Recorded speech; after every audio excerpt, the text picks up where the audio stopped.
Right, my new toy, the Carpuride 502 Pro.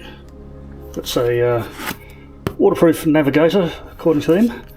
It's really mainly a CarPlay Android Auto device, although it does have a compass in it, built in, and a barometer. In actual fact, in their marketing they say, when you ride and explore outdoors, you often face the situation of getting lost and not knowing the altitude. Yeah, don't know if that actually ever happens, but at least you know you can tell the altitude with this thing as well. But for me, the main thing I'll be using it for is Android Auto. It does also have Bluetooth connectivity for two people, so if you've got a passenger pillion, you can both connect up to the same, listen to the same music, use an intercom, that sort of stuff built into this. So if you both connect to the device, you can. Anyway, let's have a look at what there is in here. Lots of nice packaging that I might be able to use for something else later. Right, there's the device. So, already, okay, it's got wires attached. Take that out. Now, see, that's the wires for connecting up to the battery. So that's already connected. See the connector, plug that, yeah, that's good. So yeah, the device itself already feels fairly solid. Some of that could just be the weight of the mount, but plastic shield just to keep a bit of the sun, perhaps a bit of the rain off it. It's fairly robust plastic, although you don't expect this sort of thing to take any knocks anyway. There's not much actually on the device itself. On-off button, that's an SD card or something, because you can put an SD card with music or even movies and play that through the device. So yeah, but that's, you need to unscrew that because it's all waterproof. Waterproof up to 1 meter, I think it is. And if this thing goes 1 meter under, your bike's going to be knackered anyway, so that's perfect, really. It's going to be good in the rain. But okay, what else is there in the box? Any goodies? The mount is the main thing. Could probably do a lot with that, but I'll see what I want to do on the bike. Another small amount. Guess if you've got an accessories bar or something, you can use that. Oh, good. That's the main thing which I'll be needing, the USB connector. So, got a connector for the battery. It's got the fuse in it and stuff, so yeah, you can wire that straight up to the battery or the ignition, or plug something into the USB, which is what I will be doing because I don't want to go to the trouble of wiring something up to the battery unless I really know I want to keep it. But yeah, these plugs are really solid. That's good, nice waterproof, solid. It's not going to come loose while you're riding. Like if you just had something which had a USB port in it, you know, it wouldn't be waterproof or dustproof, and it could get dislodged or just degrade over time. So I like the fact they've got those secure connectors there. Anything else fun? Just a couple of tools, screws and stuff for the other mounts. Manual. Probably should read the manual. But yeah, that's the device out of the box. So let's go and have a look at mounting it to the bike. Okay, so I've attached the mounts to the handlebars there. I was hoping that I could attach them to the screen there, although I do actually use the screen when it's raining, put it up so it's don't really want to lose access to that, but I thought it could be a good location. You know, if you've watched Nerb's videos on YouTube, he's got a big 7-inch screen mounted on his bike there, which looks really good. But yeah, I don't think that's practical for me. So handlebars for now. The mount, it's a bit tricky to actually find a good location for it. It's not quite as flexible as I hoped, but it's pretty good for now. It's going to be blocking the screen a little bit. I don't particularly want it sticking up out of the way like that on a big stalk when it's on the handlebars, but we'll work with it for now until I find a good location. So I think somewhere central like that will probably do the trick. But first I need to wire it up. So if I get in here, got my USB adapter, plug that in. Actually just using a twisty to hold those. Just using a twisty to sort of hold the cables in place at the moment. So I'll put a cable tie on before I go riding. But now to turn it on and see what it does. One button at the side.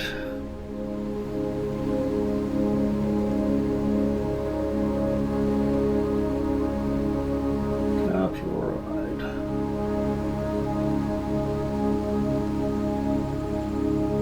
So there we go. It's all on and ready to go. So go to settings, go to Bluetooth.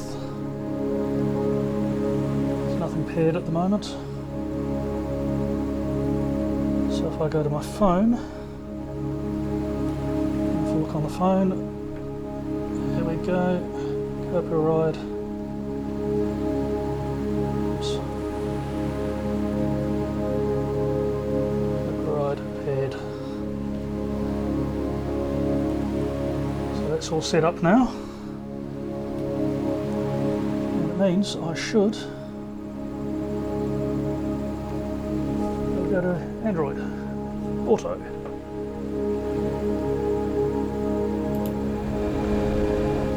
Okay, so doing some basic riding around with the Carpuride 502.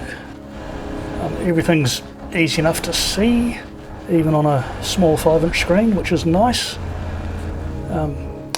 All functions the way I'd expect it to. The main thing I'd use this device for is the Google Maps through Android Auto, so I can't really comment on that because this is a review of the Carpuride device. But let's carry on and see how things go. The screen's easy enough to read in bright sunshine, and yeah, responds to the glove touch okay. That button responded nice and easy. One thing the Carpuride doesn't do is stop bugs hitting your helmet. Basically looking through a Jackson Pollock painting at the moment.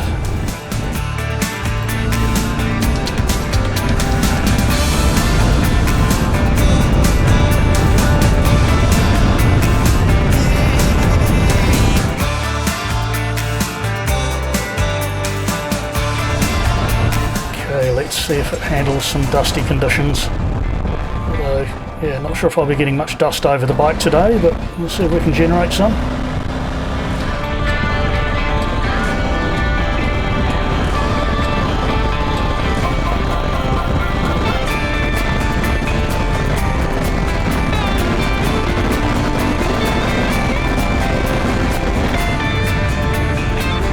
Okay, let's find somewhere quiet to have a bit of a talk about this.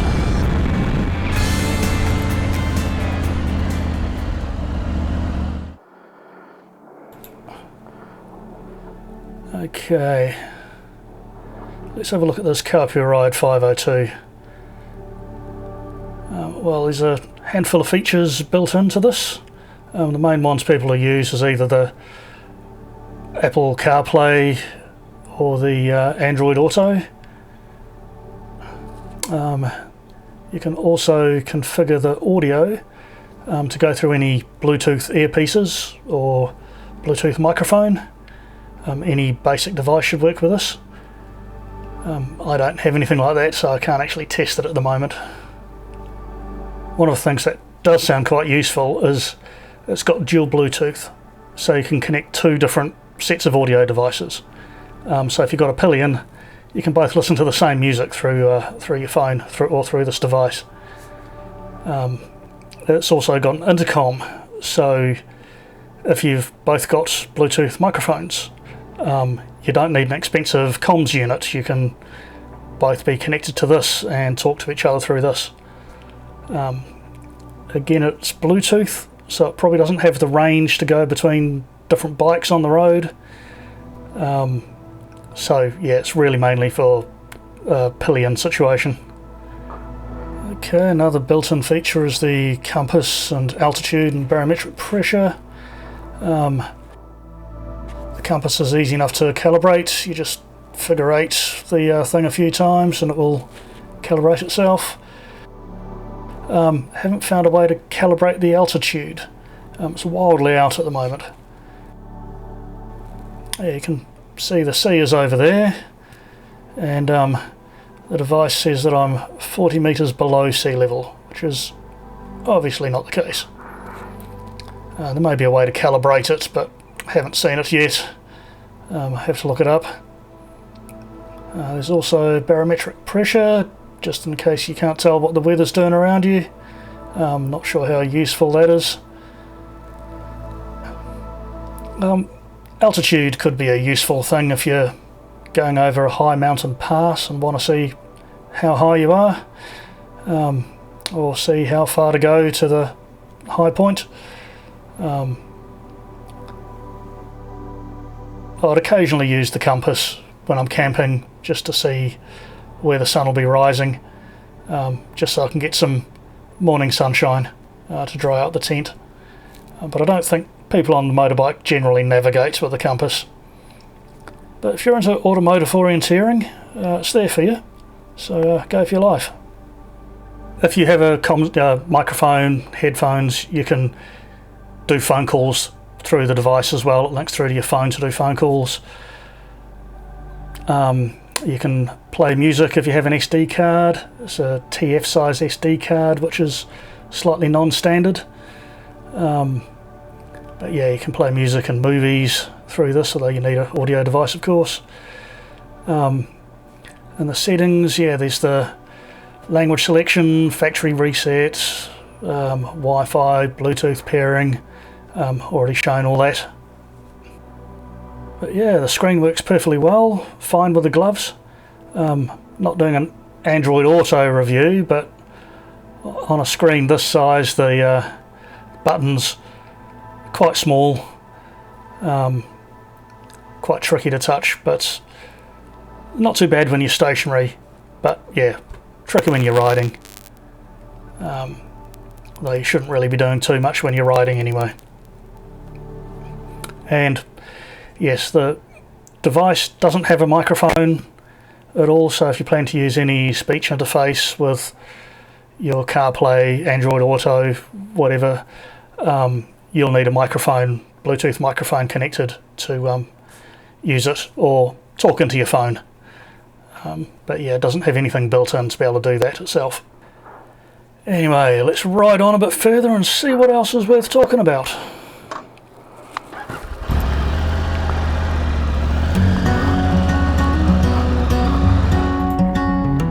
So what do you think of the Carpuride 502? Gonna get one to navigate around the field? Or do you reckon you know it all anyway? Oh well, to each his own.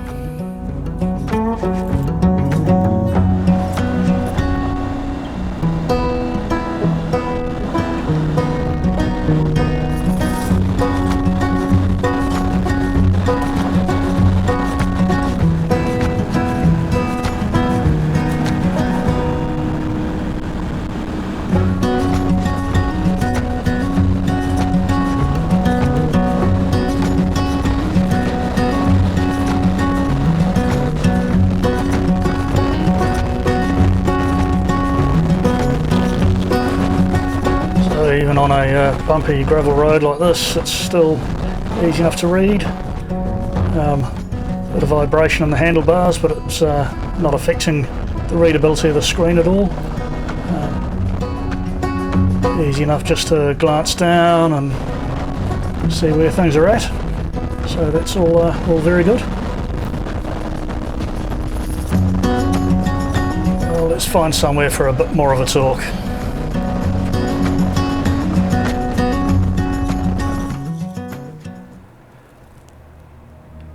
Okay, let's talk about a couple of things that aren't exactly ideal about this device. And they're probably just to do with the size of it, not always to do with the device itself. But yeah, one of the things is the power button is tucked away underneath this plastic shield. Yeah, it helps you make sure you don't knock it accidentally, but if you're trying to turn it on and off with gloves on, it's near impossible. Tricky enough without gloves, but yeah, when you're wearing gloves you can't do it. So I'm not sure if the 6 or 7 inch versions of this would have that problem though. There might be a bit more room there for using the button. Okay, another very minor one that isn't to do with the device at all itself, but in Android Auto, if you try and do a search or something, on the 5-inch screen that keyboard is pretty small, so trying to hit the right buttons is pretty difficult. So yeah, you got to stop, take your gloves off if you want to do anything like that. Yeah, not that you try and do that when you're actually riding, but yeah, even when you're stopped on a cold day, yeah, you have to take your gloves off. Probably not a problem when you get the 7-inch version, so just bear that in mind when you're choosing what size you need. But again, not a problem with the device itself, just to do with the size. And another one that's not to do with the device itself, but yeah, if you do what I've done and you're using the USB port for it, yeah, the device is waterproof, dustproof, all that sort of stuff. Your USB probably isn't. So yeah, if you're going out in the rain in adverse conditions, you probably want to unplug it. That goes for any USB stuff that you have plugged in. So yeah, bear that in mind. If you're going out in the rain, your USB probably isn't waterproof, so you probably want to wire it up to the battery. That's something which I'm going to look at if I decide to use this long term. I'll want to find somewhere slightly better to mount it. Want to get it off the handlebars ideally, put it up on the screen, but yeah, I still want to be able to lift the screen up if the weather's bad, so that's something for me to figure out in the future. Let's ride on a bit and see what else I can find. And of course, whenever you're using a device on your bike, make sure it's helping you keep safe, helping you keep your eyes on the road. Otherwise things could go badly wrong. So yeah, make sure you're using it as a hands-free device and not a distraction. Anyway, don't worry, I wasn't actually pulled over. This is all just a setup. Something else to bear in mind about the Carpuride is it's fine dragging the map around Android Auto. This may just be an Android Auto feature, but yeah, it doesn't do pinch motions or 2-finger things at all. So yeah, you've got to use the zoom in and zoom out buttons. Maybe this is standard Android Auto, I don't know. But yeah, if you're like me and you're used to using your phone, it behaves a little bit different. So not a major thing, and may actually help its tracking. Just having to track one finger at a time may make it a lot easier for them to do it with gloves, which is why it works quite well. Yeah, so just something to bear in mind. Okay, so that's a look at the Carpuride 502 Pro.